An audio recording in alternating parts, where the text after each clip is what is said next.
Пайгамбар айтты, көзүдөн жаш чыкпашлык жүрөктүн каттуулугунан болот. Жүрөктүн каттуулугу күнөөнүн көптүгүдөн болот.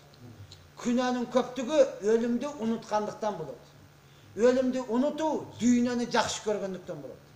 Дүйнөнү жакшы көрүү үмүттүн өтө узун болгондугунан болот dedi.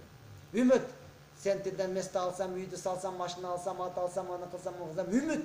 Үмүттүн узундугу дүйнөнү жакшы көрүүгө алып келет. Дүйнөнү жакшы көрүү өлүмдү унуткандыкка алып келет. Өлүмдү унутуу күнөөнү көп кылганга алып келет. Күнөөнү көп кылышлык жүрөктүн каттуулугуна алып келет. Жүрөктүн каттуулугу көзүдөн жаш чыкпашлыкка алып келет. Ошондуктан жалпы элге мечитте айтып атам, Аллах субхана таала Пайгамбар саллаллаху алейхи вассалам айтат, акыркы кыяматта бир дагы көлөгө жок болгон учурда 7 түрлүү инсан арыштын, Аллахтын арышынын көлөгөсүндө болот. Ошолордун бирөөсү сулуу, атак, даңктуу аял, кел, мен сени жактырам, мен сени сүйүп калдым, кел десе, жок, мен Алладан корком деп барбай койгон адам дейт. Мен жалпы элге айтам, силерге айтам, Алла бизди ушул сыноо менен сынабасын дейм. Ушул сыноо менен Алла бирибизди дагы сынабасын. Неге? Өтпөйбүз. Өтпөйсүң бул сыноодон.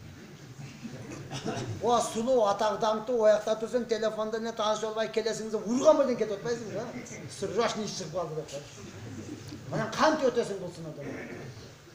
Мына ошондуктан дагы айтам, урматтуу туугандар, ар бирөөбүз жүрөктөн чечим чыгарайлы. Бардыгыбыз тобо кылайлы. Ыйлайлы. Аллах күтүп атат.